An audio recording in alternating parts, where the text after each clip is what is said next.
Hi, and welcome back to Wildman Wheels. We literally only have 3 pieces and then the pug's finished. It's done. It's done. The battery, the cab, and the bed, and that's it. The cab is in, as far as I remember when I took it off, is in perfectly fine condition. I think we got to straighten out, maybe, bend a couple little tabs to kind of get things straightened out a little bit. A quick light little sand, paint, and then just bolt it on. That's gonna be pretty quick and easy. The bed, it's pretty rusted, and that's gonna take a lot of sanding to get that thing cleaned up and make it look respectable. But one of the first things we gotta do, right? We got electric start, so let's get the battery hooked up. Now, this is I'm gonna call it the original battery box. It was the one that was on it when we got it, okay? So we're just calling it original. I don't know if it is or not. It looks fairly homemade to me, but it's also pretty robust. So it's not what I wanted. I initially had plans to use this battery box. I even bought that and had it delivered, right? Thinking, ooh, that's a cool battery box. That'll look good on there. The only problem is it's not gonna work.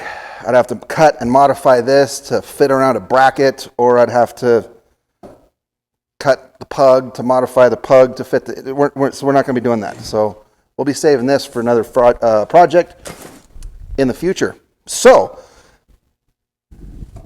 I will be in the future, we'll be doing something entirely different with the battery than what we're gonna be doing right now.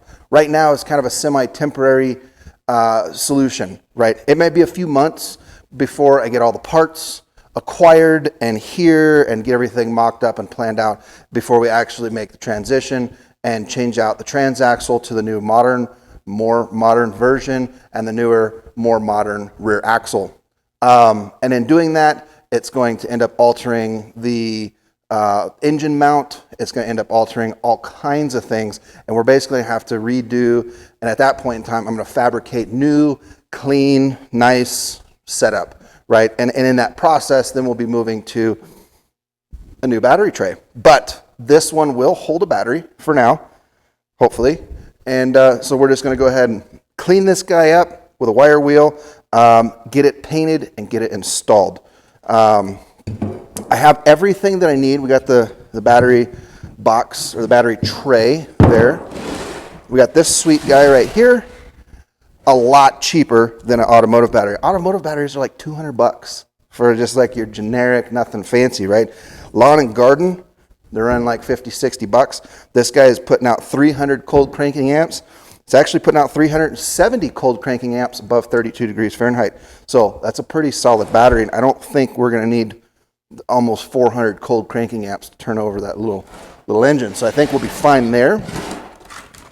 I got some J-hooks, got the shortest ones I could find, so hopefully, yep, those ones should work. Hopefully they won't be too tall for the battery. And then we got some just generic battery cables, nothing fancy. I got the smallest battery cables that I possibly could. These are 4 gauge. These ones are rated for 300 amps. So that's all we really need. That's what Harbor Freight recommends for the engine, 4 gauge wires. For the starting circuit. So that's what we got, 4 gauge wire.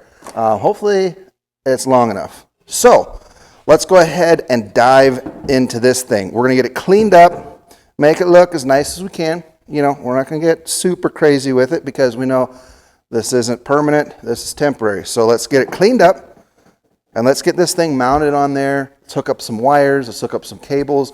We also have a voltage regulator / rectifier, little dirt bike one. We got to get that wired in so we get the charging coils working so that way we can keep the battery topped off while we're driving it around. So let's get started.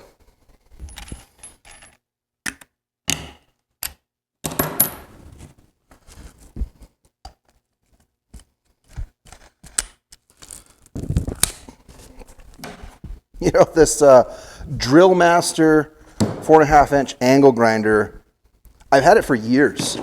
I've had this probably 7 or 8 years. I use the crap out of it all the time for everything. And this was the Harbor Freight $15 special. So if you put it into an industrial application it's obviously not going to hold up. But homeowner use, light use here and there, well, you've seen, I've done all kinds of stuff with it. Ground all the paint off of this entire pug, cut welds, cut chunks. We've done all kinds of things with it. Works great.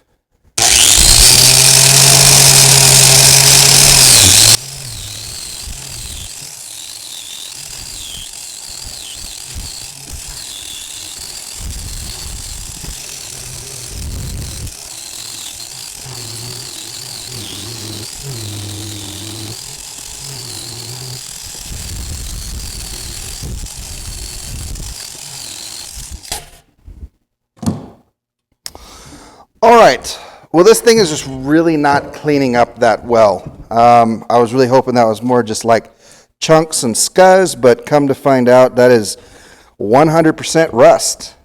It's just literally rusting apart into nothingness. Just big old chunks.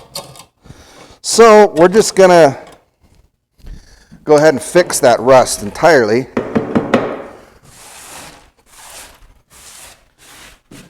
Properly, the proper way to repair rust.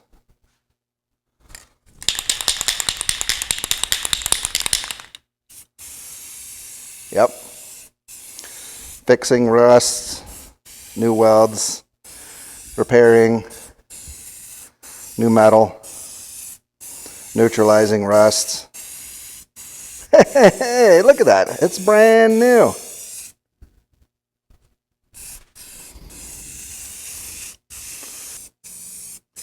I mean, it's basically, there's no more rust on this thing.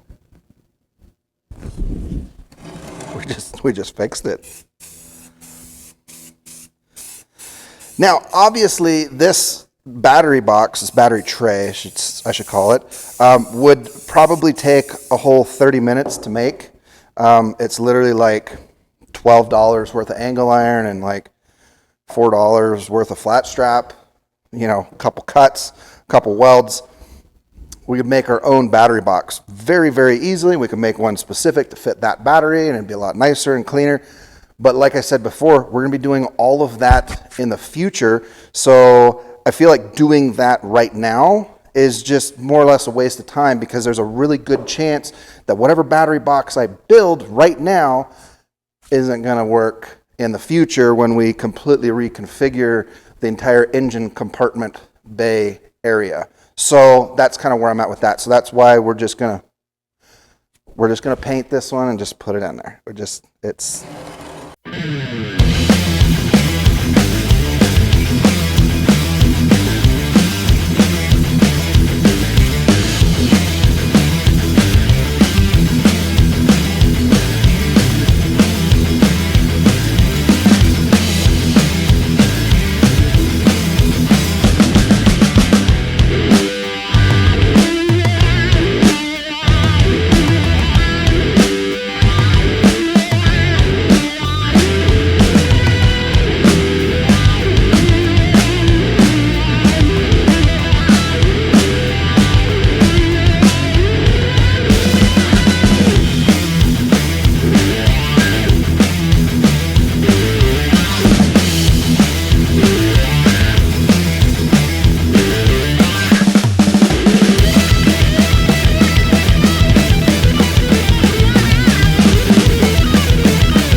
all right. We got the battery installed. We still need a piece of flat strap so we can secure the battery, But let's see if this thing works.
Getting this pug finally all finished up kind of reminds me of one of my favorite Bible verses, Mark 16, 15 through 18.